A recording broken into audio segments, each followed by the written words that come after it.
If you own waterfront property, you probably heard someone say, just put in RipRap. But here's the problem. I've seen waterfront owners spend thousands, even tens of thousands of dollars installing RipRap without fully understanding what it does, when it works, or when it's actually the wrong solution. And in some cases, it can create new problems if it's installed incorrectly. So in this video, I'm going to explain exactly what RipRap is, how it works, the biggest mistakes waterfront owners make with it, and how to decide if it's the right choice for your property. If you're new here, my name is PJ. I help waterfront property owners make smarter decisions, avoid costly mistakes, and protect property value through practical waterfront guidance and proven decision frameworks. Let's start with the most basic question. What exactly is RipRap? RipRap is simply a layer of large rocks placed along a shoreline to help protect it from erosion. Instead of waves directly hitting exposed soil and washing it away, the rocks absorb and dissipate wave energy. Think of it like the shock absorbers on your truck. Instead of taking the full impact, the force gets spread out. This reduces shoreline erosion and helps stabilize the bank. RipRap is one of the most common shoreline protection methods used on lakes, reservoirs, rivers, and coastal properties. But not all RipRap is created equal, and that's where the problem begins. It also can be more expensive than other methods. Many homeowners think RipRap stops waves. It doesn't. It just manages the wave energy. As waves hit the rocks, energy is dispersed, the water slows down. Therefore, the soil is protected. Erosion is reduced. The spaces between the rocks are important. Those gaps help break up wave energy instead of reflecting it directly back into the water. That's one reason properly installed RipRap often performs better than people expect, but it's also why poor installation can fail. The three biggest RipRap mistakes. Many people try to save money. The problem is that smaller rocks can be moved by waves, ice, and fluctuating water levels. Eventually, the shoreline starts eroding underneath. The rocks become decorative instead of protective. So mistake number one is using rocks that are too small. Mistake number two is skipping the filter fabric. This is one of the most common failures. Filter fabric works with a wide range of soil types, whereas without it, performance is highly dependent on soil stability. Soft, sandy, or organic soils are especially problematic without a fabric layer.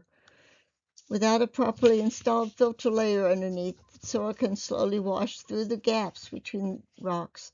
Everything looks fine on the surface. Meanwhile, the shoreline is disappearing underneath.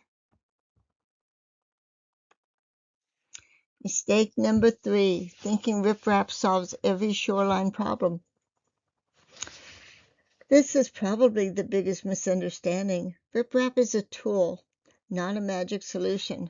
The best shoreline solution depends on the site. Not every shoreline should look the same. Some shorelines benefit more from replacing it with native vegetation, doing bioengineering, hybrid stabilization, and improved drainage. Bioengineering techniques stabilize shorelines through a combination of vegetation and natural reinforcement measures. Key components include plants with deep, extensive root systems that help anchor the soil, reduce erosion, and slow the movement of water along the shoreline.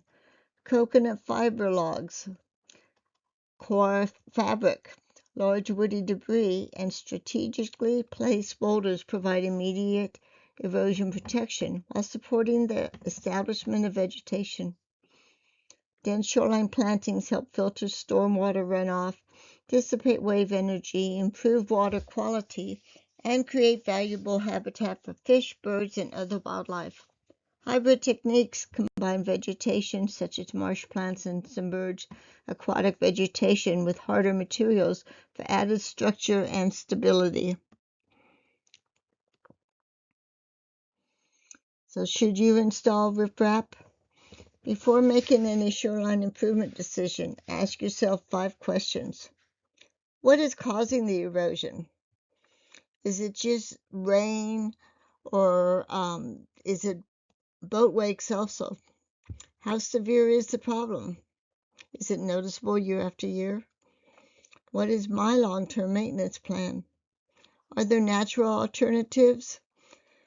And will this improve shoreline stability over time?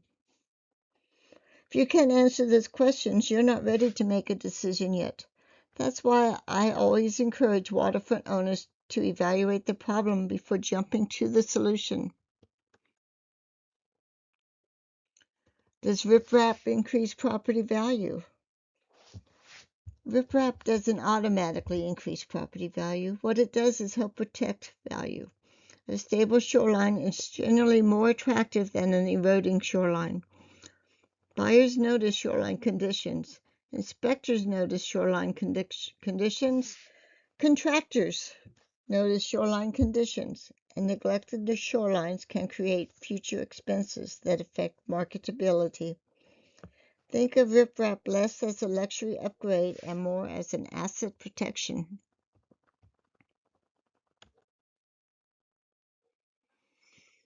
So if you learned anything from this video, would you please like, subscribe, and comment? You can also go to my website and get a free copy of the dock inspection checklist and blogs based on any of my videos. Next videos that we're working on is the best dock for flood zones and 5 things future lake owners get wrong.